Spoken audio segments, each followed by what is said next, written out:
Hi everyone, thanks for joining us for the next IHS virtual information session. Today we're going to talk about the Urban Land Governance for Sustainable Development track, which is part of the Urban Management and Development Master's Program. I have here with me the two program coordinators, Ore and Paul. Hello. Hello.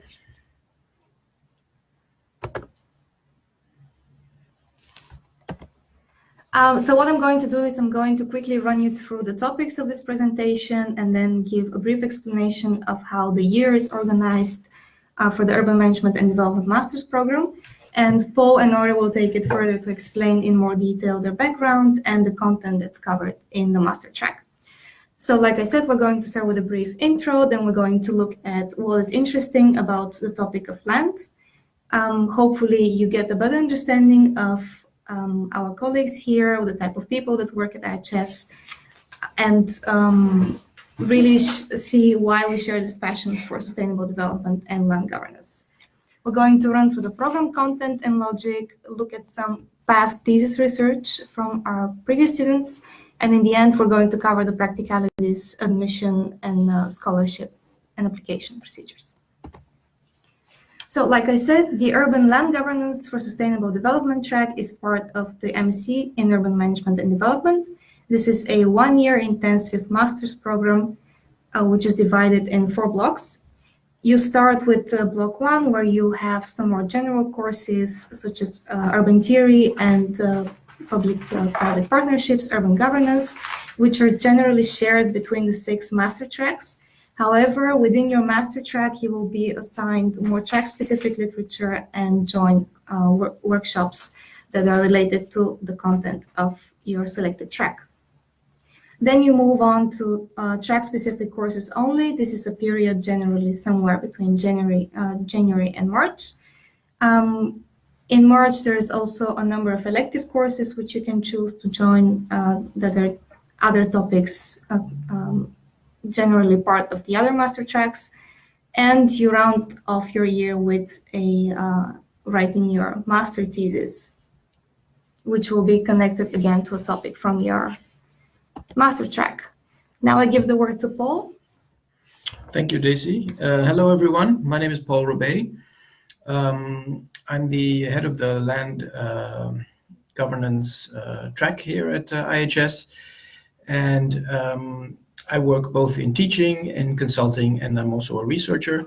My teaching areas are land policies for social and economic resilience and adaptation, land and water management, and we'll talk a little bit more in detail about this field of land and water management.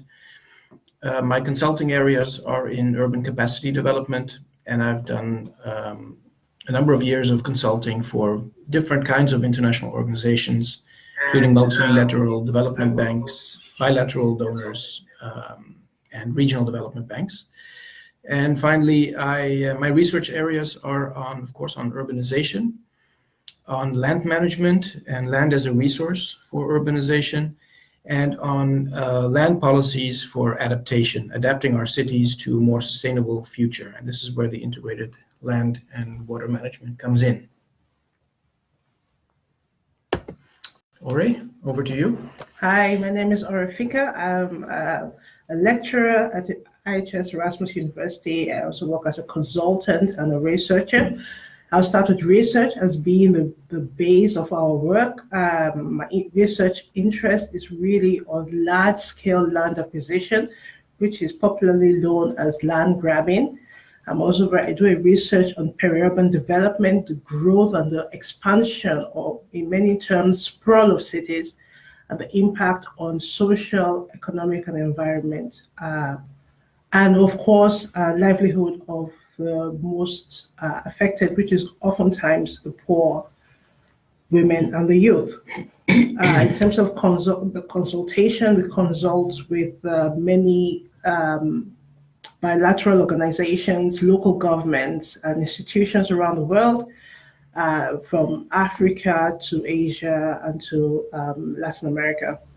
In terms of teaching, my focus areas are land rights and the rule of law, regulation, legal means in ways to get equity and equal development, property rights, and peri-urban development, which is very important, especially in a climate change world where the effects of climate change affects different levels and cadre of people and the investment they have in life and society. So why land?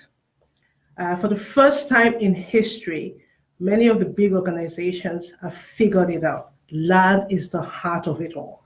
Whether you talk about peace and security, talk about environmental protection, when you talk about the use of public space, cultural diversity, transport, employment, you name it, investment, land is in the heart of it all. And this is shown in the new urban agenda where they put land in the heart. Land, and why is land so important? Land is a means of production, and therefore it has a very economic aspect to it. But it's also many things to many people. Land is identity, it is social, it is environmental, it has different facets, and it affects everybody the same. So land is not only the space in which we live on, it's every other thing else that we discussed in the track. So land is very important to us and to the world, and we really look at bridging not only land, but water and natural resources. And I think that we're very proud of it. We are one of the pace setters in bringing these three elements together that is oftentimes ignored by most organizations. Right. So we like to depict land as being at the center of a triangle. So the land resources are instrumental to achieving three big policy objectives in any city around the world. And they include, at the top of the triangle, social goals, which we can summarize as social equities being a very important policy objective, how to ensure equal access to land and land resources for all. On the left-hand side of the triangle, you can see economic growth and efficiency. We all know that we need land and land resources for achieving economic growth, sometimes literally as a platform for development, but also you can think of land as being a key resource for our local revenues. Most local governments depend on land resources to impose taxes and to get revenue through land-based instruments such as taxes to finance urban growth. And on the right-hand side of the triangle, you can see the important policy objective of environmental protection. And here we look at the important role of preservation, often, or conservation of existing natural resources, which we have in our cities and around our cities. Think of wetlands, think of water bodies in cities, think of recreational areas such as parks. The environmental dimension is really critical as we go forward in making our cities sustainable. So what our track does is to tie together these three policy objectives. We think that governance is really critical. And governance, basically, it means a lot of different things, but we can summarize it as through a governance approach, we analyze how stakeholders and their interests and their incentives and constraints operate on land markets. What drives these actors to use land, to access land, to need land? How is decision-making around land? How does that happen? So we need to understand the various institutions, the stakeholders using land, from the households and from individuals at the very bottom of the pyramid to the state at the top. So all of these institutions and organizations are using land resources, and they bring in their own interests and incentives to bear on this field. Ori, you want to add anything? Yes, we focus on governance, and governance is an umbrella concept because within that umbrella, we talk about land management, land administration, land economics, land for environmental purpose, and the governance aspect of it gives us a holistic look at land. Land governance is the political economy of land, and that is very important for us to dive into. Land governance is about land tenure. It's about land value. It's about land use. It's about how land is developed. So what we do is that we look at the theory associated with land, but because it's a governance, we look at governance, we look at the practice of it, how it affects society, who are the winners, who are the losers, and what do we do about it. So what we aim to do is not only to expose you to the issues and the problem associated with land and the governance of land, but also equip you with the tools and the instruments to achieve this goal. And maybe one more thing to add on this is that we are interested in formal land markets as well as informal land markets. So we're not just looking at formal access to land through the existing regulations and with existing, with the appropriate title documents. We're also looking at informal land markets. So informal settlements, how people access land in ways that are not perhaps the legal ways. So both formal and informal land markets are very important to understanding how land works in an urban context. So this is a picture of our team, our core team, I should say, because in this track, we also bring in lots of external people. They are academics as well as policy advisors and also people from civil society and local governments. But the core team, that's us, that's me on the left, and Ore on the, that's me on the right, and Ore on the left. And in the middle, we have Erwin van der Krabben, who's a colleague of ours, who will manage one of our 2 content clusters, which we will get to in a moment. Erwin is based at Radboud University in Nijmegen in the east of the Netherlands, but he is a member of our core team because he manages one of the 3 content clusters. So let's move to the next slide, which gives you an overview of how the track is divided into these 3 content clusters. So we are the Urban Land Governance for Sustainable Development track.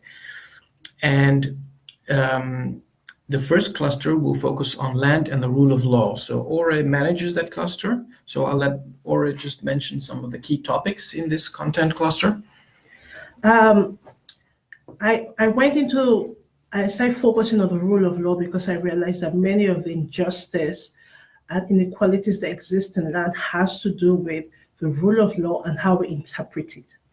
Very importantly, in this cluster, we talk about 5 to 6 main things. First of all, we deal with property rights. Property rights and property rights lead us to property and land tenure and the modalities, the different tenures that exist and how they allow access to land or they limit access to land.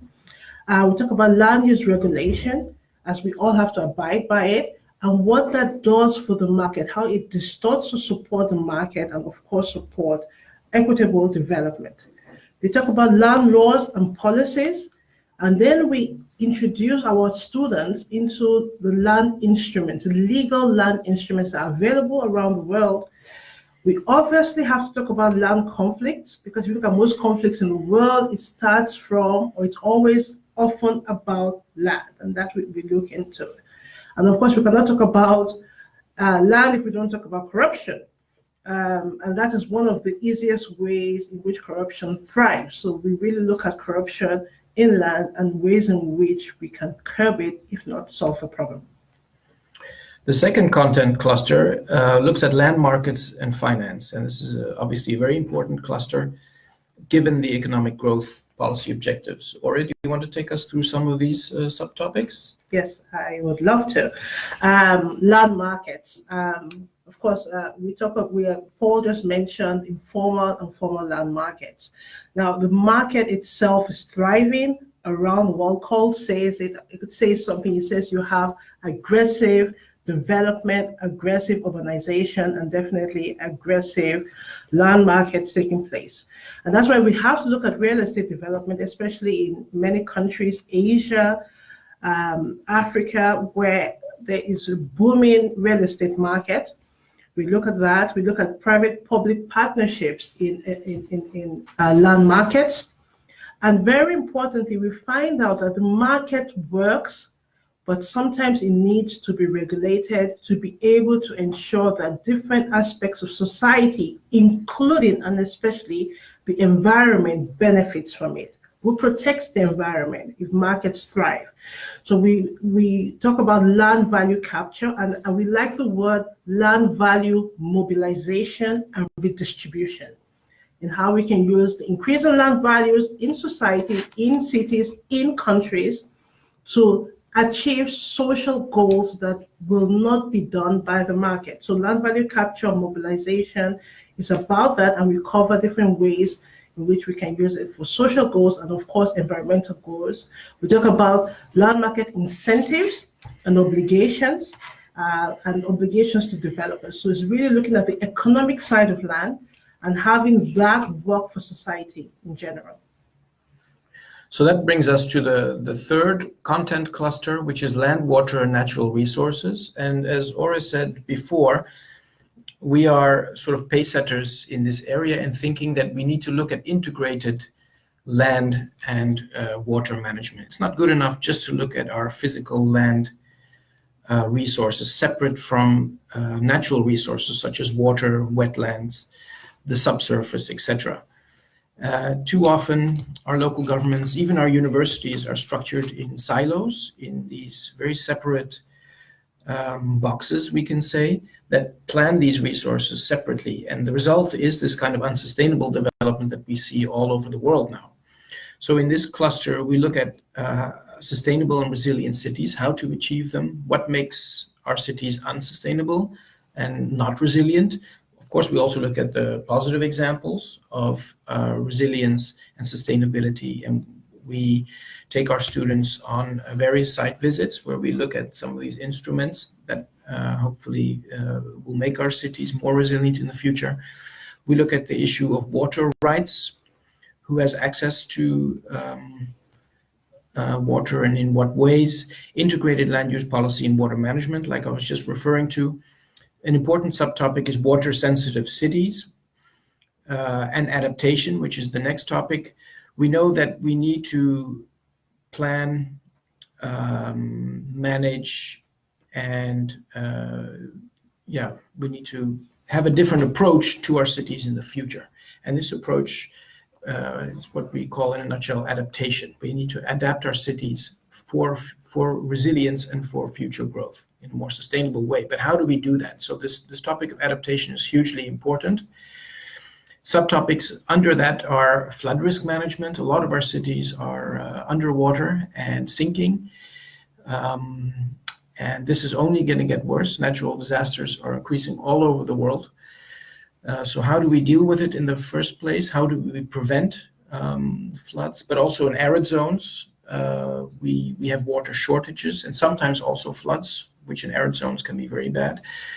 And when we talk about natural disasters, how can we rebuild our cities in a way that makes them sustainable? So maybe we should, if you have any questions later on, we'll be happy to address these subtopics. First cluster, Ore, back to you again. Maybe just quickly, anything you haven't mentioned before to have everyone understand better the cluster that you are managing? Yes. Again, we're really focusing on land and the rule of law and how we can use the law to be able to achieve sustainable development goals in principle. We look at property rights and we look at tenure issues, and we look at the governance of land using the rule of law to achieve sustainable development goals. It's the heart of what we do, and it's the heart of what we want to achieve, and that is why it's land governance for sustainable development. We will address different legal instruments, and we hope that I think when you deal with legal issues, what we hope in land is that we teach you how to think rather than what to think.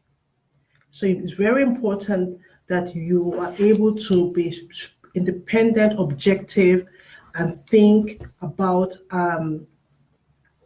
what needs to be done in cities and how it needs to be done. And what we do is expose you to cases and examples. We expose you to good cases and bad cases, and we hope that you're able to analyze, evaluate, and come to conclusions that work for your particular situation and your particular city. Right, and we like to, this exposure is through combination of site visits, lectures on cases, but also workshops where we go in depth about certain cases. So moving on quickly to the second cluster on land markets and finance. Ori, do you want to say a bit more about this? Yes, land markets and finance is where inequality is seen the most. And many of our cities don't suffer from lack of finance or lack of resources. What we suffer from is inequalities. And we suffer from unequal distribution. And the market works, and we're going to show you how we can use the market to work even better and more equitably. Right, and I think in this cluster, what's important are the instruments that we can use. So what instruments do we as we in a broad sense, governments, local governments, but also civil society, and also the private sector, what instruments do we have at our disposal through the land market to address these various constraints? And one of the tools is developer obligations, for instance. Ori, that's one of your specialties. Yes, we have development obligations, and in many ways, and in many cities and countries that use it anyway. And we're going to expose you to different ways in which we can get the developers to fulfill a social benefit and a public benefit to society. But there are many instruments that are available around the world that can be used indeed to achieve equitable land markets and of course finance. And we talk about land readjustment and land pooling, land consolidation is called differently in different countries. We look at the public land leasing, we look at property taxation, which is important that we review. We look at cross subsidies, and we look at inclusionary zoning, inclusionary housing. So many of these instruments, we look at it, and we also we cannot avoid looking at real estate development and real estate markets. That's what we do in Cluster 2. And of course, what you said earlier, you talked about land value capture and calling it land value mobilization and redistribution. That's a huge package of instruments, yes, which is hugely important. Briefly, the third cluster, land, water, natural resources, a lot of these instruments will come back because through the land market, we hope to preserve our natural features, improve the way they function, and that can be done through a lot of these instruments that we just mentioned. Maybe I should not go into too much detail here because we mentioned already water-sensitive cities, adaptive cities, adaptation, the adaptation challenge, post-disaster rebuilding. This is all part and parcel of the challenge of how to better integrate our land-based policies with our natural policies. So if you have any questions afterwards, we'd be happy to answer this. So in this track, the Urban Land Governance and Sustainable Development track, we will teach you how to analyze and present how land property rights and obligations influence land use, tenure, legal and institutional frameworks. Like Ori said before, we like our students to think for themselves. We don't tell you what to do. We like you to apply, to think creatively about what we're telling you, not just to regurgitate it.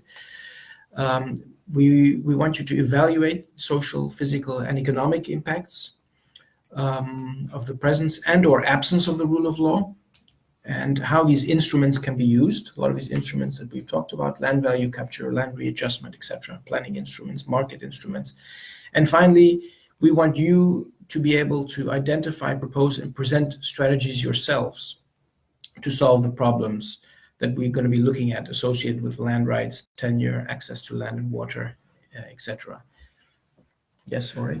From our objectives that we have listed, analyze, evaluate, and identify, propose, it shows that land equips you to contribute to society. We equip you to deal with real life cases that has to be solved. And that's why we actually go to the highest level in terms of allowing you to be exposed to problems and try to solve them. So this is the triangle again that we saw earlier, with social equity, economic growth, and environmental protection as the main policy objectives.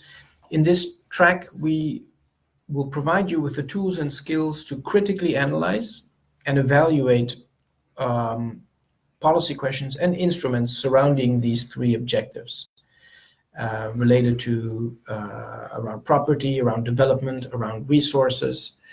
So these are some of the key conflicts that we'll be analyzing: property, conflicts around development, conflicts around resources, which occur everywhere in the world. But how can we address them? How can we resolve them? What are the instruments, again, that we can deploy? I think what we can offer you is a very intense but very rewarding and interactive program. We never just lecture. We have a lot of discussions, a lot of arguments. We encourage a lot of arguments. We always encourage you to think critically and creatively. And also you'll be working together on workshops and in group assignments as well. And we'll be analyzing land issues through two key pillars. One is technical. So there are technical elements when we talk about instruments, when we talk about adaptation measures, for instance. And then, of course, there's the governance focus. It's not good enough just to come up with technical solutions if we don't know how they're going to be implemented, how they're going to be enforced, right? Enforcement is a huge issue. And you mentioned corruption before, Ori. So it's no longer good enough just to come with a perfect engineering solution. We also want to see how is this going to be used. So in this track, we have a constant back and forth between technical application and governance focus. The two are intimately connected.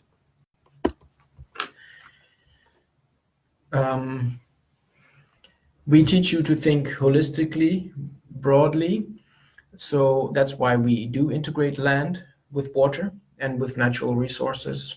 And we do integrate society, economy, and environment. And we integrate social sciences, the natural sciences, and humanities in the sense of history and heritage, etc.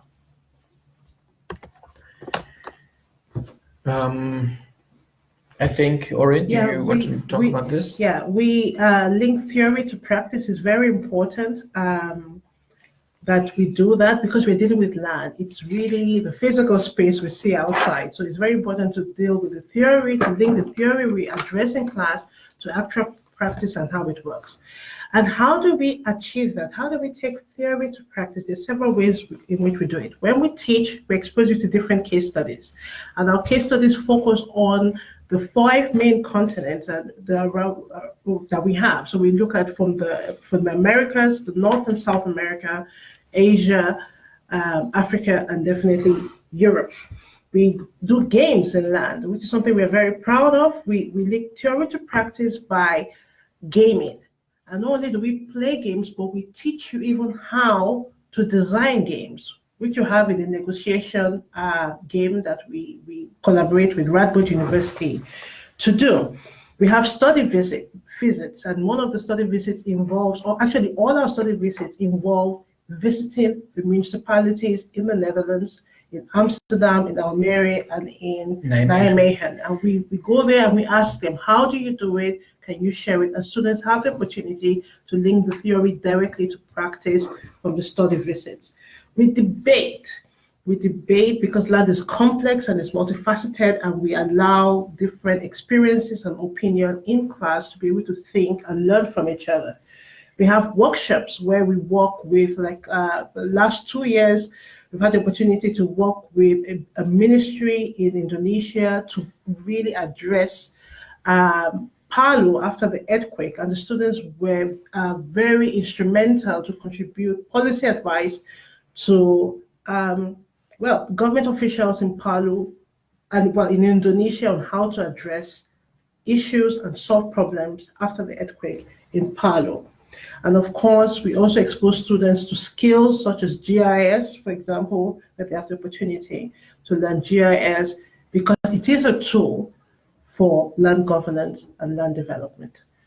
And what Ore, what you were just mentioning about Palu. Palu is a city on the island of Sulawesi, Indonesia, where the final assignment in this track will be students will come up with integrated recommendations for the rebuilding of the city of Palu after the twin natural disasters of an earthquake and a tsunami. And it's a hugely complex undertaking to rebuild a city after a natural disaster like that, because the questions involved are: how do we build back, where, who gets to live where, what areas are off limits to development, and then how do you make sure that these areas remain off limits to development? You may wonder why the ministry in Indonesia would be interested in what students have to say. They are very much interested because students are uninhibited, they have fresh ideas, and they are able to think outside the box, and that's very important and accepted by many governments around the world. Okay, so from what we've been telling you, I think you get the idea that we can offer a very intense but very rewarding and interactive program. We are a dedicated team of experts, land experts, but also experts from the environmental field and from the economic field and from the political science field. And we bring in these experts for discussions, for lectures. So it's a very interactive program, and we really work together. It's a mix of methods that we offer, from lectures to small group discussions. These small group discussions really home in on a couple of different readings. So we discuss in depth these readings and the application to your own situations. We play serious games. A number of serious games are introduced that again test your knowledge and your application of this knowledge. And as Ori has mentioned, we take you on a number of site visits or excursions. And finally, we involve you on a final assignment or exercise that distills all your knowledge in this field. These are some of the skills that students develop after taking this track. Of course, analytical skills. You will learn to build arguments because you'll be negotiating a lot. You'll be trying to convince each other of arguments. You have to work together to present a strategy, for instance, on the final assignment. So you will be constantly building arguments. Or I mentioned the GIS workshop, so that involves spatial analysis. Of course, land has a heavy spatial dimension, so we combine spatial analysis with analysis in other domains in the social economic field. Why should you study urban land governance and sustainable development? Ore. Yes. We've mentioned it before, but we'll mention it again, is the ability to think analytically. It's very important when we're dealing with land. Land is by nature very logical, but also very emotional. In many cases, even very spiritual. So analytical thinking and is very important. And that's one of the skills you come out with. Building arguments is really teaching you how to negotiate. Many cities fail because they fail to negotiate to the benefit of their citizens when they're dealing with powerful, more influential investors, developers, and even governments.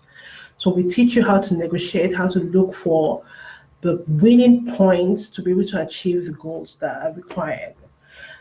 Spatial analysis is very important, understanding it, but also being able to communicated is very important. So we also expose our students to GIS, and governance evaluation is primary. And I hope that these four major things are what our students will take away to be able to go beyond the level of managing, administering land, but to say, how do we govern land? How do we bring all the social, economic, and financial, spatial, environmental issues together in a way to work with different stakeholders, different institutions, and different members of society to achieve sustainable development goals.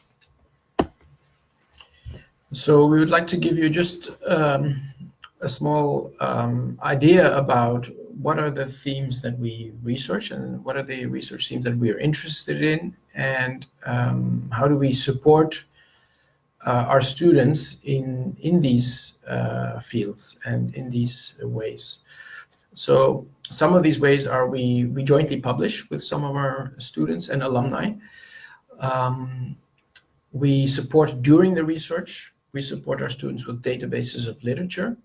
The literature is constantly evolving, of course, on all of these subtopics, and we try to stay on top of it, and we help our students in this way. In some cases, we can provide financial support during fieldwork, but this depends on a number of variables. And of course, we try to help and support our students in data collection and in fieldwork.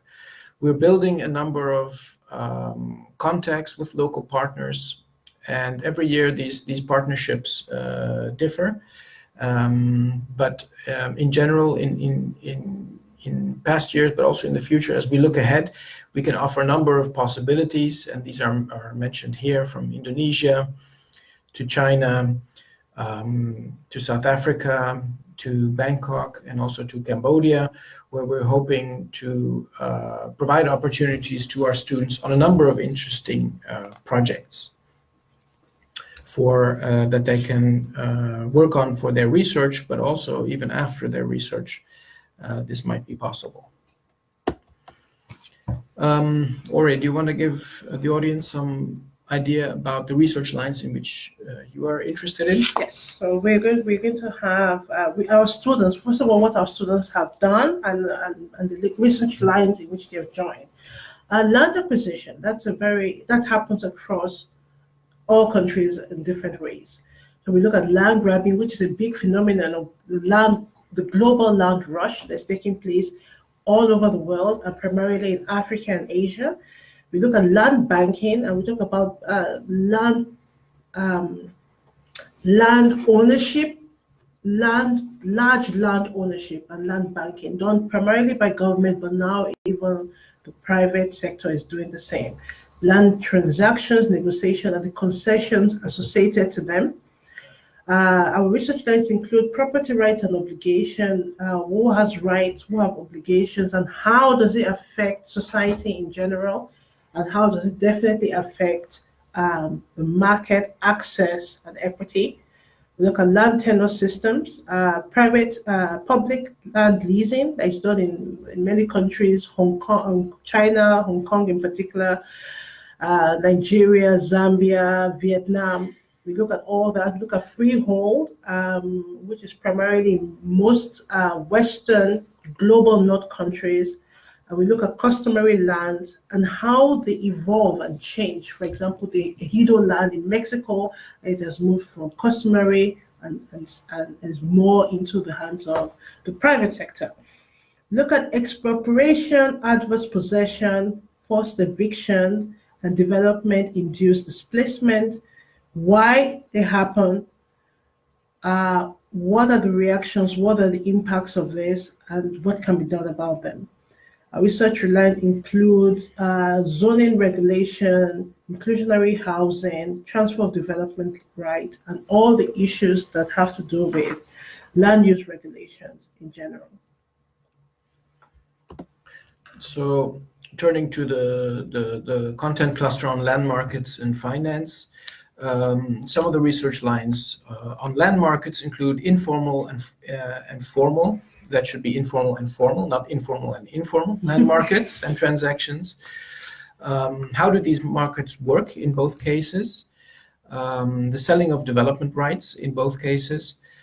Performance of real estate markets. The real estate sector is both an ally and an enemy, we can say, of sustainable development, but we need, in the end, we need it on board. So we need to understand better housing production and how this relates to land supply, urban transformation in inner cities, but also on the peri-urban areas where we often have fragmented land ownership. We are very interested in land value capture. This is the set of tools that we had mentioned earlier, which includes taxation, it includes exactions, land charges, and of course planning instruments like land readjustment and land sharing. These are all versions of or different kinds of instruments under the bigger heading of land value capture, which is a hugely important area to help local governments all over the world raise the kind of revenues that we need for growth. In the land, water, and natural resources cluster, we're very interested in land development strategies for adaptation. As we mentioned before, all our cities need to adapt to a more sustainable way of growing, more sustainable urban growth.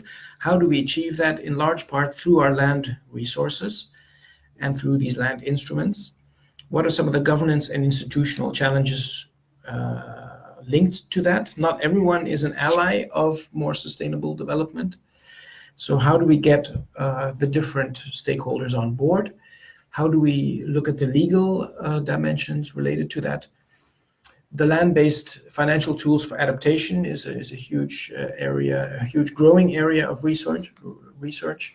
So using some of the instruments that we talked about, how can we deploy them for adaptation purposes, adaptation to sustainable development?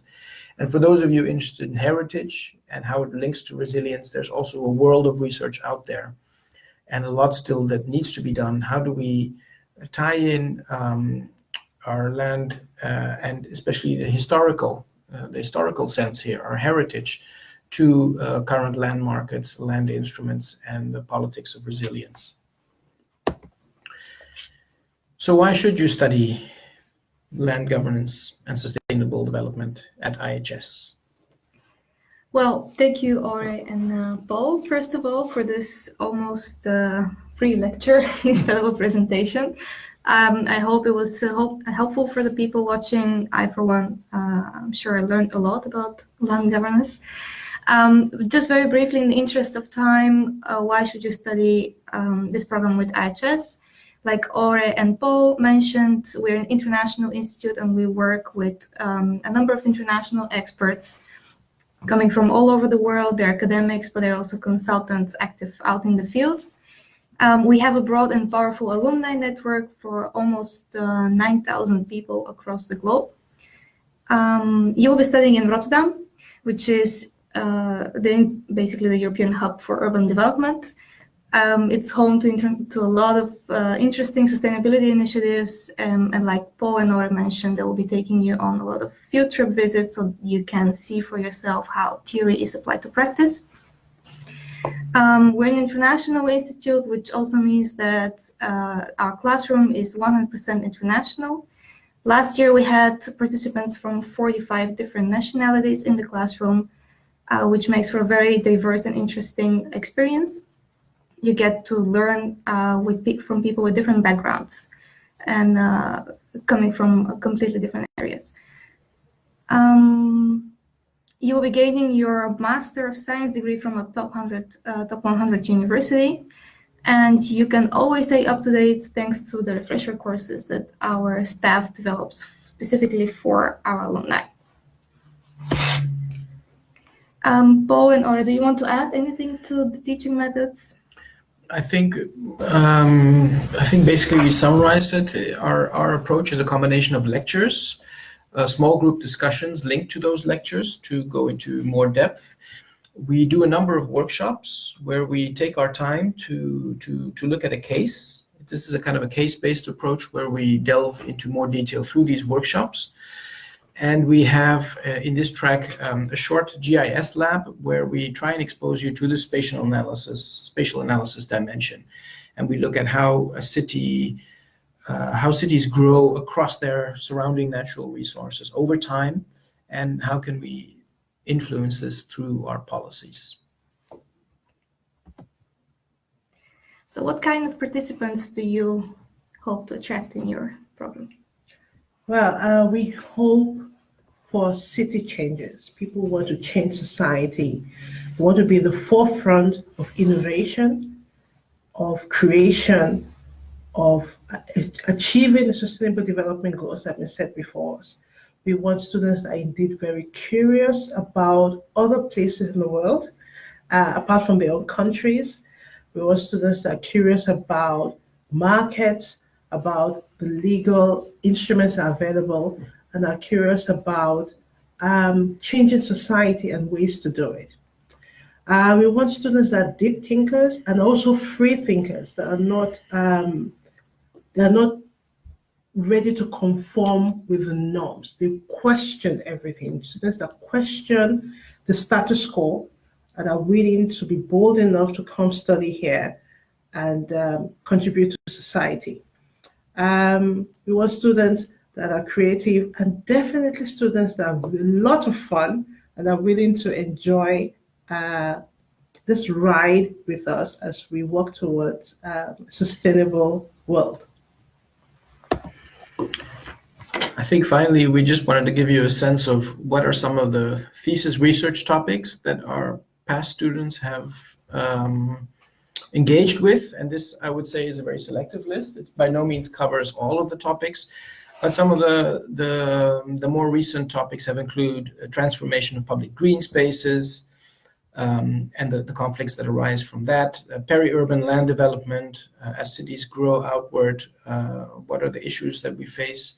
Sponge cities in China are cities that are better able to absorb water rather than letting it go quickly. How do you build cities that are better able to absorb water? That's by no means just a challenge in China, but it's a challenge for all of us. Inclusionary zoning, how to work better with the private sector on achieving sustainable development, and then the whole raft of land value capture topics, including betterment charges, land and property taxes, land readjustment, planning tools, property rights, land tenure. This is just a very quick overview of some past research topics. And this list shows you just some more specific titles. Yeah, so maybe I should mention a few, or Daisy, do we still have time for this? I think basically what's important from this slide is that our students have done research in Dar es Salaam, in Bogota, in China, in Cape Town, China, Wuhan, for example, Shanghai, Beijing, Kathmandu, in Delhi, in Chennai. Our students have also done research in Albania, in Karachi, in Pakistan. All over the world. All over the world, basically. In London recently on the housing markets. Also Western countries. In Western countries, in the United States, on gentrification and inclusionary zoning, especially in San Francisco, and how the increase in land and property prices has distorted the market, has caused a lot of homelessness in that city. So it's very broad, and students can do a lot of things that relate to our topics in the different parts of the world. And a fair number of our students come from Western countries increasingly. Yeah. So there's a lot of scope for comparative discussion and analysis, because land development topics in Western countries are obviously, the challenges are shared, but the approaches are often different. All right, we only have about 8 minutes left. I would like to leave some more time for the Q&A session, because this is also information that you can get from the website. But very briefly, the Practicalities, like I mentioned, this is a 12-month program. It starts in October, it runs all the way through September the year after. The tuition fee is 13,900 euros, and that applies for both EU and non-EU participants. The application deadline is something very important. If you would like to make use of a 1,000 euro tuition fee waiver, we advise you to submit your application by 15th of April and finalize all the arrangements by 1st of June. Otherwise, the regular application deadline is 1st of July. As for the admission requirements, we are, of course, an international institute, like I mentioned, which also means that all the programs are taught in English. For that reason, we require candidates to have submit a proof of English, and we accept two types of tests, TOEFL and IELTS. We need you to have at least a bachelor degree from a recognized university in the field related to urban development. Working experience is always a bonus, but it's not a mandatory requirement. You need to have good academic performance. You need to have done well in school. We don't have a specific GPA requirement because the applications are assessed holistically. However, you need to have at least a second class, a lower B or equivalent in your own assessment system back home. Like we said, this is an international environment. You'll be studying with people from 45 different countries at the very least, so you need to be open and able to interact and work with people with different backgrounds and cultures. Now, I'm happy to invite you to share your questions. We're just going to have a look if there's any active questions right now. And we see one from Katica. If I don't have a land-related bachelor degree, can I still apply? Absolutely. As we tried to point out, land is our track is quite broad. We look at land as the centerpiece of what we do, but we have students with all kinds of backgrounds. We have students with architect backgrounds, architect planners, but we also have students with backgrounds in engineering, in Political science. Yeah, I was just going to say that, like myself. Architecture, like myself, economics. And of course, the natural sciences. Yes. So we have people who are interested in natural science topics, but they would like to get more exposure to the social science and urban domain. So we have a lot of different backgrounds. Okay.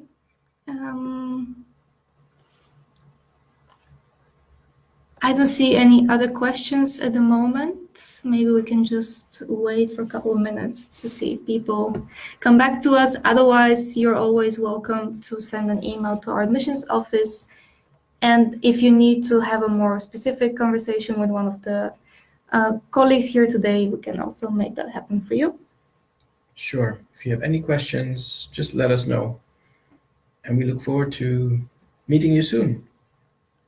Same here. We look forward to meeting you, and thank you for the time and for joining us. In. Thank you, everyone. Bye-bye. Bye-bye.